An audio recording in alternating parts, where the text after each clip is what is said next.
The University of Johannesburg has been granted a rare opportunity to exhibit this large body of work by the late Jackson Hlungwani. It is furthermore a privilege to be associated with partners such as the MTN SA Foundation, our main sponsor for this project, and working closely with Nessa Liebhammer, the guest curator whose knowledge on this subject is unsurpassed. Thank you very much for all that. I think we can give them a hand.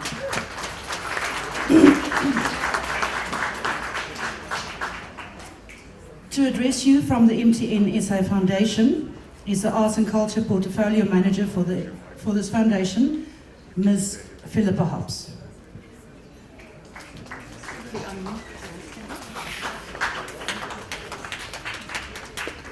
Good evening. Professor Federico Threshing, Dean of the Faculty of Fine Arts, Design and Architecture, Gallery Director Annelie Dempsey, Curator Nessa Liebhammer, lenders to the exhibition, members of the media, artists and friends. It's a long-awaited pleasure to stand here this evening and witness, together with you, the remarkable convergence of these artworks from various collections.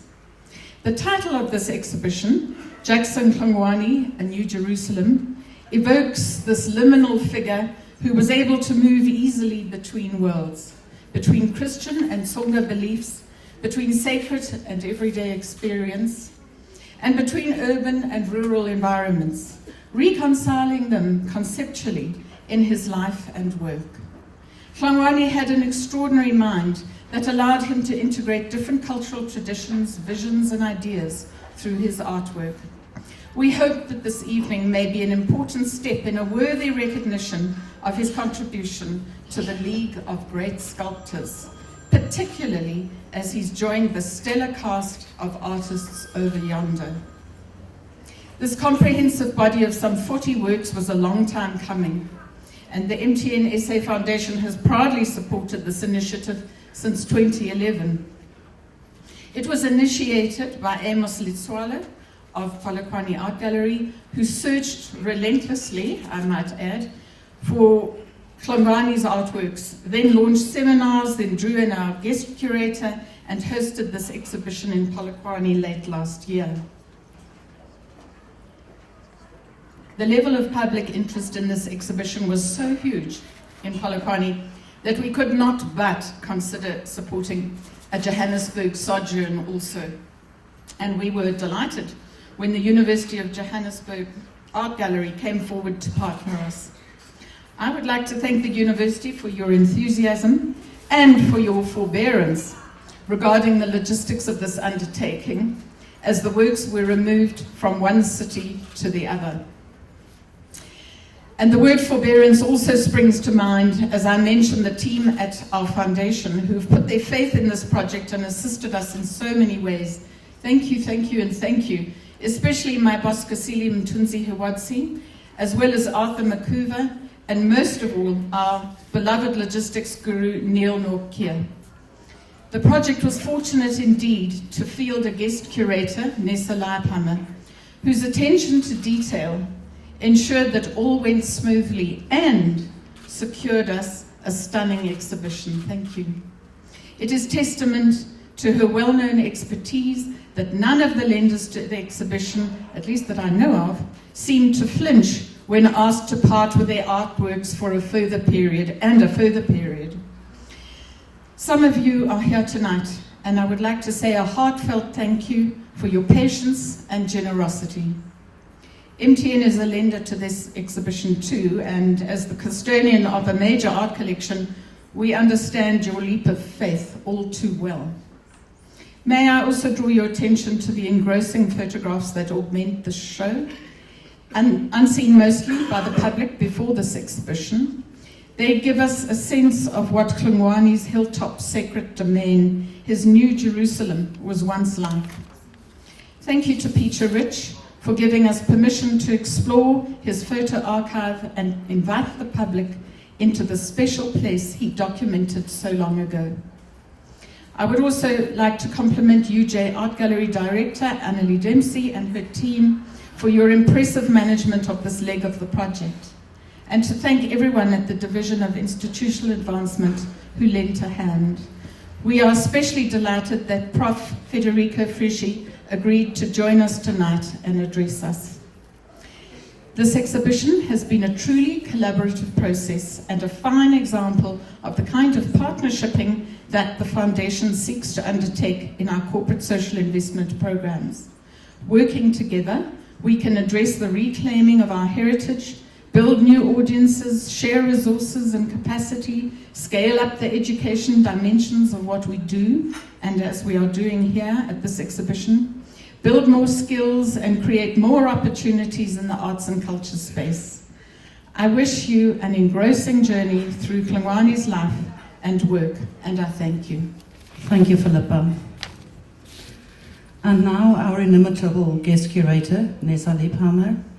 She has been known in Johannesburg for a long, long time. She's been attached to JAG, and she did some freelance work over the past few years, and now she is taking up everything that she's owned and moving to Cape Town.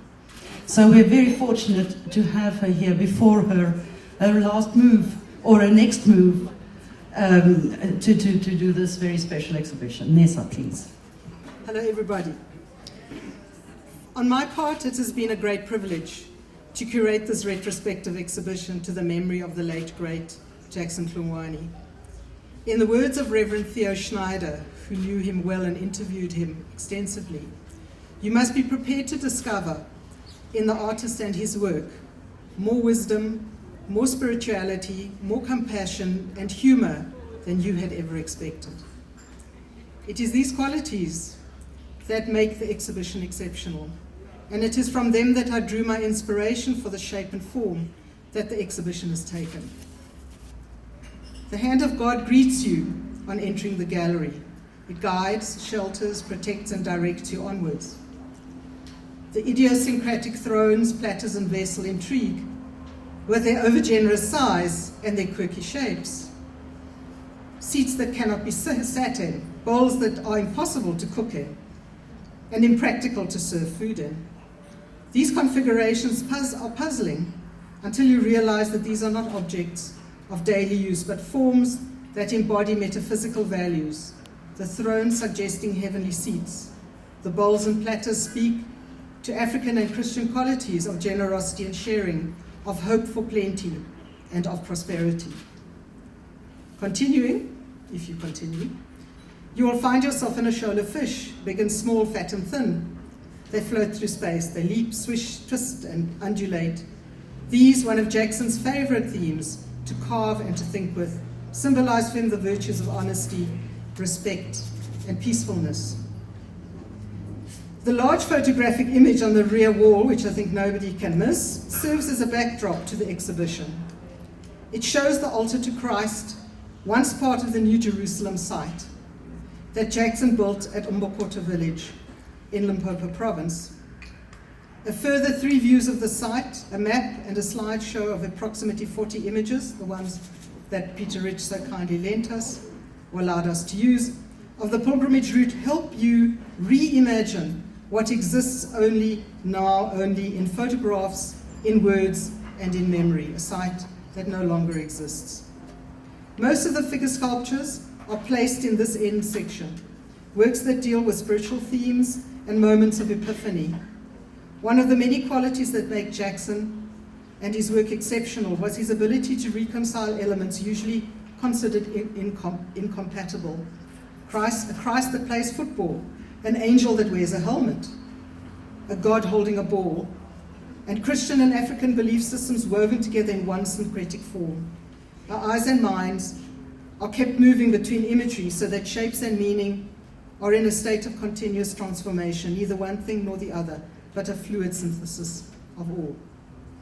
Time is not enough for me to speak to all the works, but there are 2 I would like to draw your attention to. They are both positioned near the end of the exhibition. One is the Crucifix, and the other a tall, pale work that stands nearby. The Crucifix, a wonderful and recent addition to the exhibition. I ask you to look at it. It has so much compassion, so much feeling. It is a great and powerful work. It symbolizes Jackson's life of self-sacrifice and dedication to others. The second, an etiolated branch with rhythmic grooves, marking its rising form, was made not long before Jackson passed on. A physical form diminishing and fading as if Jackson's spirit is being drawn upwards at the close of his earthly life. It was Jackson's genius to draw inspiration from far and wide and to reinterpret ideas in his own unique and meaningful way. It is for you to find, as I have, your own inspiration in these exceptional works. My thanks to all who have made this exhibition possible, and in particular, the UJ Art Gallery staff, Annalie Cabano-Dempsey, Thomas Mokotelli, Titus Ragoati, and JC Laurent. Thank you for making this an absolute pleasure to put this exhibition up. And to MTN, especially the Art and Culture Portfolio, Philippa and Neil, thank you. And thank you to all of you who have joined us tonight to celebrate the work and memory of Jackson Hlungwani. Thank you, Nessa. And now to introduce the main speaker, Professor Federico Threshing. I mentioned earlier that he's the Executive Dean of the Fine Arts, Design and Architecture faculty. He's also a baritone of note, and probably one of the best dressed men here tonight. Welcome. Thank you, Annalie. And no, I'm not going to sing my way through this. It's a great pleasure to speak here this evening. Thanks for inviting me. As the Dean of a faculty that is committed to fostering excellence in art and design education, I never miss a public opportunity like this one to advance my personal ethos that art, design and architecture are the most powerful and transformative agents of democracy that we have. In particular, because of its ability constantly to provoke thought and to harness the power of the imagination, art reminds us that its value is as manifold, as complex, and as contradictory as the values of those who engage with it. It challenges us to see the world and our place in it differently, and in so doing affirms a common humanity founded on respect for fundamentally differing points of view. This exhibition, which has been so very thoughtfully and so beautifully, and indeed one might even say lovingly, curated by Nessa Leibhammer, makes this point very powerfully. It takes us on a journey into the mind, the life and the work of an extraordinary artist, and in so doing presents us with the possibility of a worldview that is as bizarrely eccentric as it is joyfully optimistic and inspirational. As Nessa said, this is a rare opportunity, or rather, as Annalie said, this is a rare opportunity to see this body of work, which includes pieces of exceptional quality that come from private collections and which are thus not normally available to the public eye.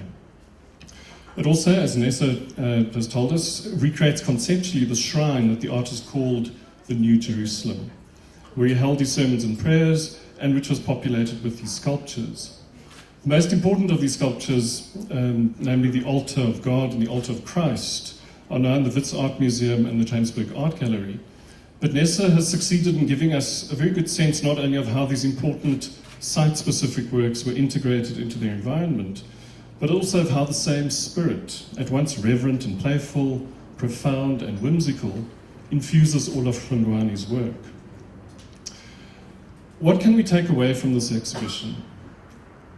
I think two things importantly. Firstly, a kind of a pleasure in the very factitiousness of these objects, the way that they're also emphatically and wonderfully handmade. We can also revel in the innovation that underlines them, in the joy in the form of them, the joy in the material of them, their very materiality. And the very factitiousness, as I've said, reminds us of art's capacity to give us joy and to lift our spirits. As Nessa put it this afternoon when I had a chat with her, she said, I can't look at these things and feel depressed. So, and I think that's really what one takes away, this marvelous sense of optimism and enthusiasm. We share the artist's optimism. We see the possibilities of a better world. Indeed, in looking at these works, I'm reminded of the sense of optimism evoked by work of a very different artist, the American conceptual artist Jenny Holzer, whose usual style of hard-edge, high-tech billboards and illuminated neon displays couldn't, of course, be further from Hlungwani's lovingly handcrafted pieces of wood. But bear with me. Carved on a marble bench, she wrote the poetic phrase, "In a dream you saw a way to survive and you were full of joy." Hlungwani certainly saw a way to survive his personal demons and was inspired in a joyful mission to share this with his community and with the world. I suppose it might be easy to dismiss this cynically as kind of naive and out of touch, to see the artist as an eccentric outsider with a messiah complex. But I think this would be to do the work a great disservice.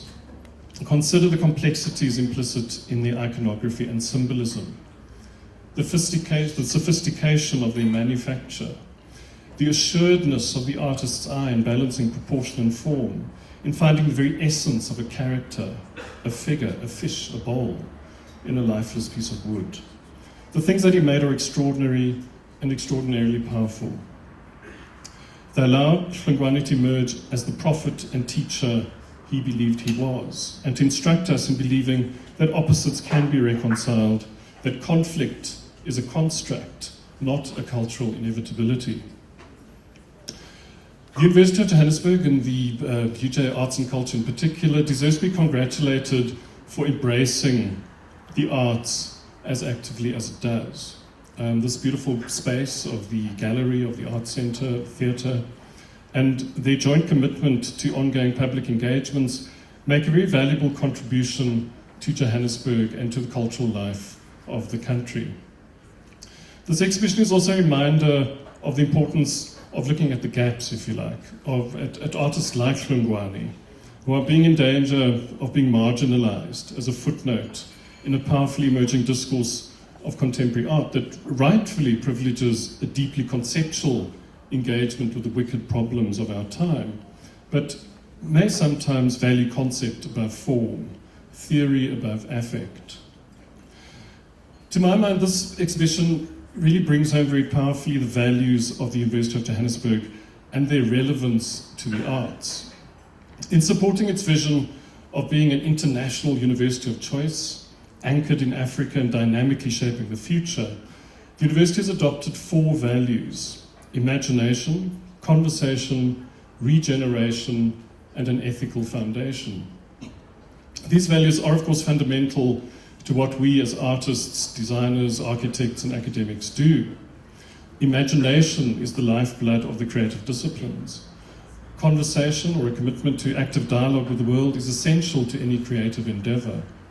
Regeneration is in the very nature of creative thinking, which never accepts received wisdom and always anticipates the next horizon.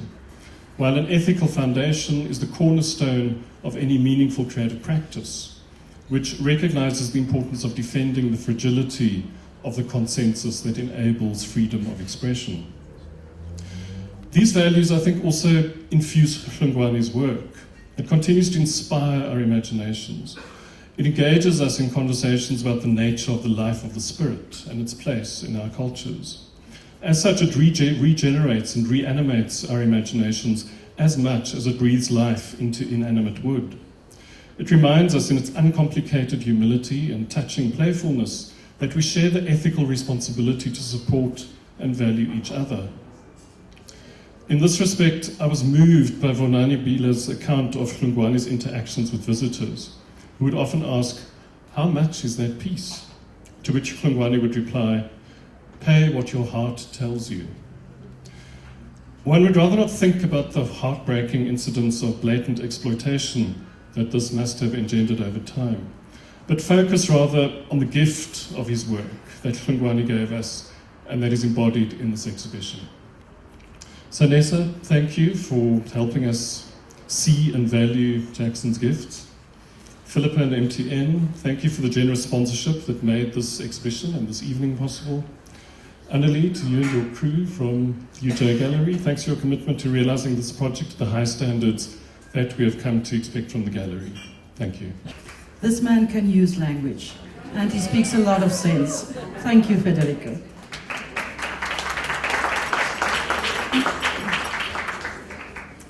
A vote of thanks once more to the opening speaker. Thank you very much for always bringing something very special to this table. Thanks. Thank you to Nessa once more. I can't tell you how I enjoyed working with you.